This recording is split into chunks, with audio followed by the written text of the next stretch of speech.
Some of you have been wondering, since you saw this from the last paint video, why I have this on the side of my RV. I have a DOT number. And I also have a slightly different license plate than most people. And this license plate says, apportioned. What does all that mean?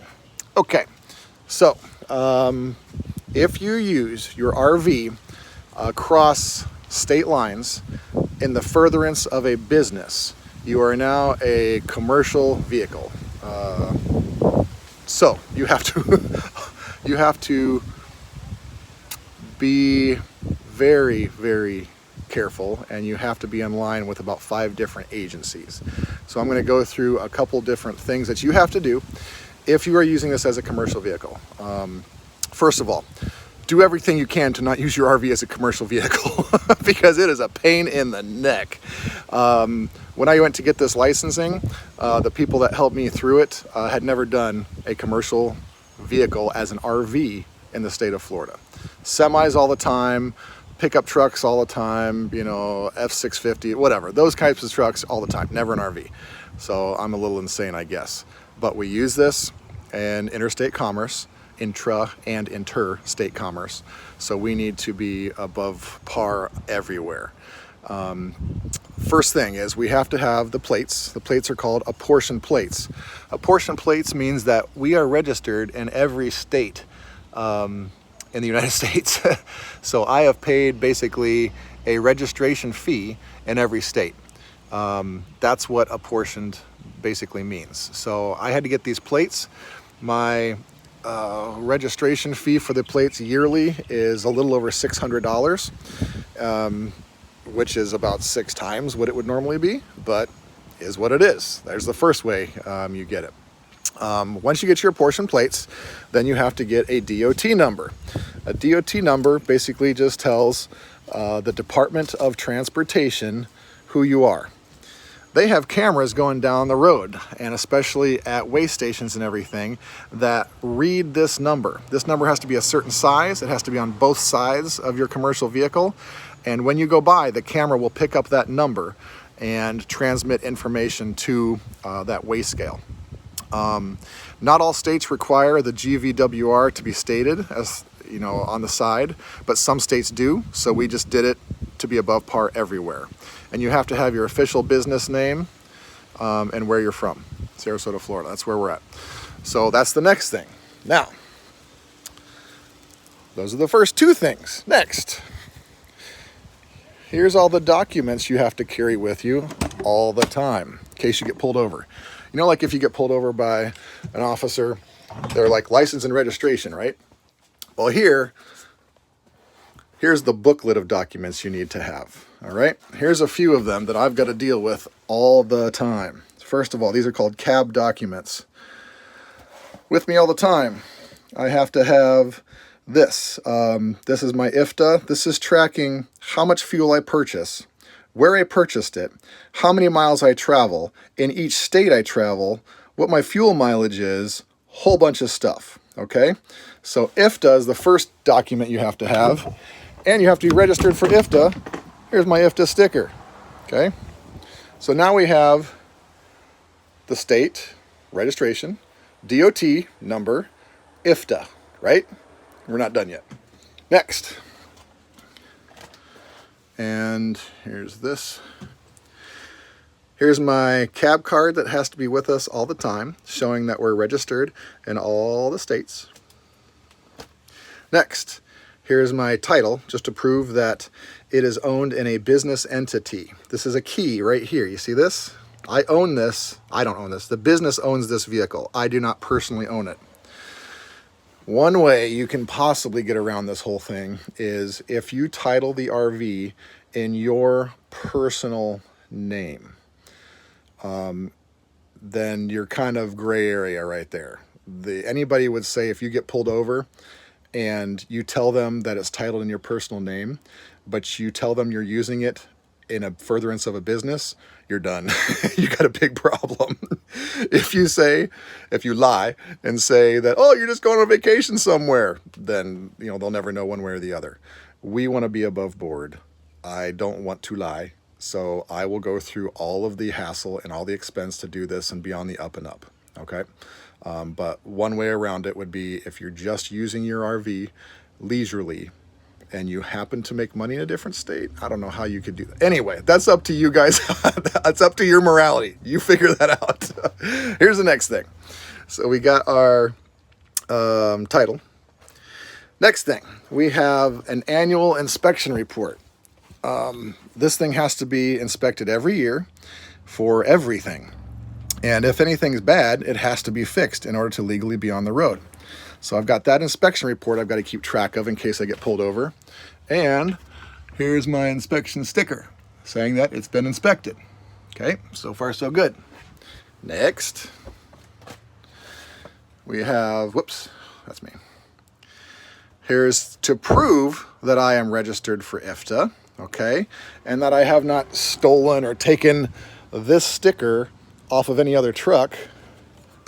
This proves that I have the correct numbers everywhere. Next, when you are a commercial driver, I have to have a CDL, which I do. I have to have an air brakes endorsement because this is a big enough RV to have air brakes.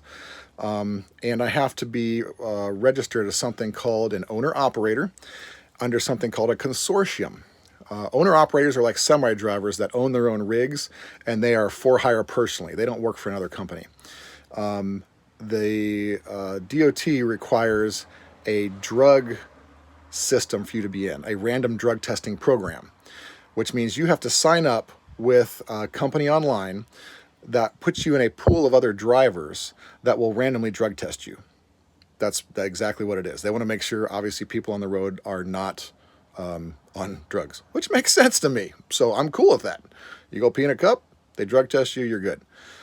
However, you have to have these documents on you if you get pulled over. So this document proves that I'm a member of LabWorks USA, that I've gone through that I'm a member of it, and it, whoops, where's my other one? And it proves that I've peed in a cup. There you go. All of this information is listed on LabWorks USA website, and it's listed on FMCSA. There's your fourth government entity that you're dealing with and have to be registered with. Federal Motor Carriers Association, FMCSA. They will keep track of a lot of things like your DOT number, your drug stuff, all of that. And any accidents and everything you have to report on there, all of that. It's kind of like the one-stop shop for all your information. Next thing, here's number, what are we on, 5? Okay, next. This is called the UCR. UCR is the Unified Carrier Registration. Now, I have absolutely no idea why my 50-state registration for my apportioned plates doesn't count for this everywhere. Because obviously I'm registered in every state, right? So here's a second way to tell everybody that I am universally a carrier that have registered everywhere. It cost me $60.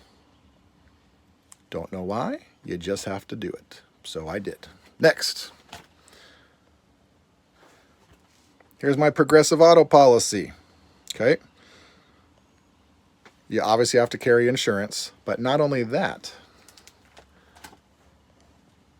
you also have to carry this. This is called the MCS 90, and it's in the back here.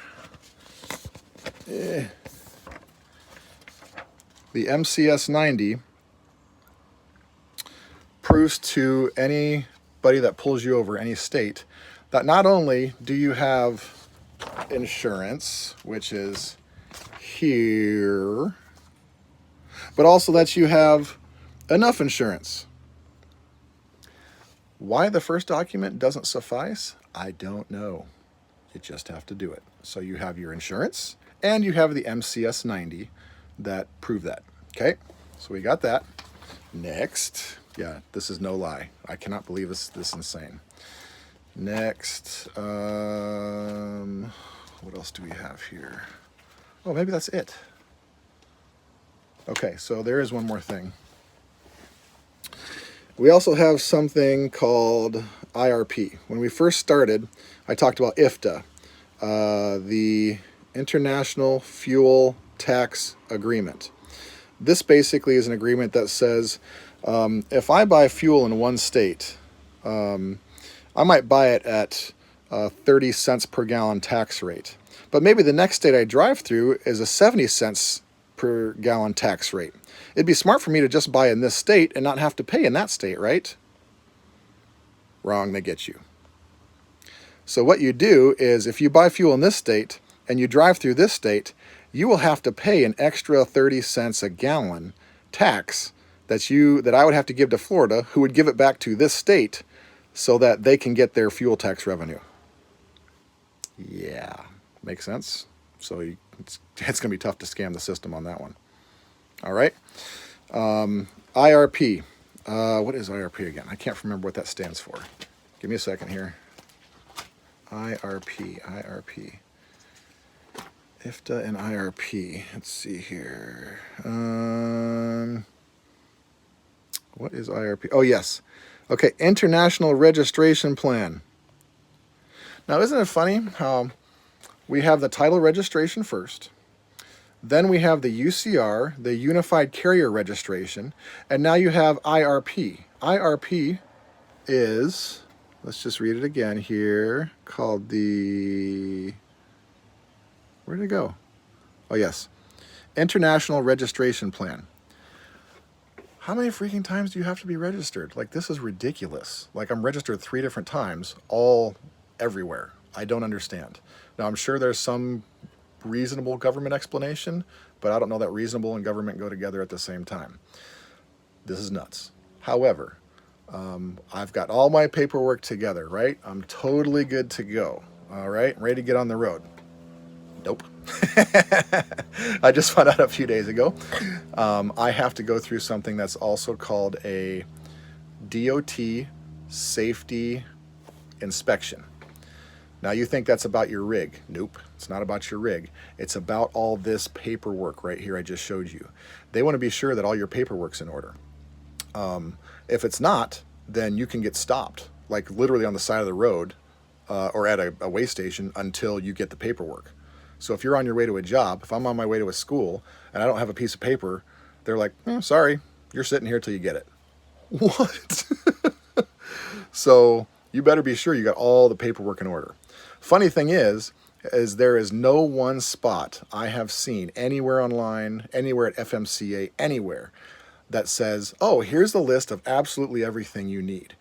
You have to kind of discover this or talk to guys that have been through it. Like, why is there no checklist that says, here's the 50 pieces of paper you need to do, get these things and you're done? I'm discovering this as I go along. And I am dumb. Like, maybe I missed something somewhere. Maybe it is written somewhere, I don't know it. But I have looked everywhere, and I'm still finding things that I need to have. So the safety inspection is my next thing I'm trying to figure out on this list. Wow. So using your RV as a commercial motor vehicle, a CMV, not advisable. However, if you are using it and you're making decent money with it, go through all the hassle, you'll be fine. I also have to stop at weigh stations. So I am basically a semi-truck. So I've got to pull into a weigh station. They're going to weigh me. I've got to make sure my axle weights are good. You know, if I'm over on my axle weights, I got a problem. My front axle is 12,700 pounds. If I'm 12,800 pounds, I've got to take 100 pounds off or you get a really big ticket. That's not good. My fuel tank is a 200-gallon fuel tank, which 8 pounds per gallon, do the math. I can add 1,600 pounds to the front depending on fuel. I have to run half full all the time at 100 gallons or I'll make my front axle overweight. And that's with my storage bays basically empty. You know, there's hardly anything in them, hardly any weight. So that's something to be careful of. I've got an extra ton I can put on the back. My rear axle's 22.7. Yeah, 22.7. So I've got plenty of gross vehicle weight available. I won't go over it. But in terms of the front axle, that's my biggest concern right now. I have yet to go through a at-scale DOT inspection. I don't know what that would be about, but I'm doing everything I can to not get stopped and to have all my paperwork in order and all of that. So if that makes any sense to any of you, oh my goodness, don't use your RV as a commercial motor vehicle if you can avoid it. It's crazy. Okay, talk. Bye.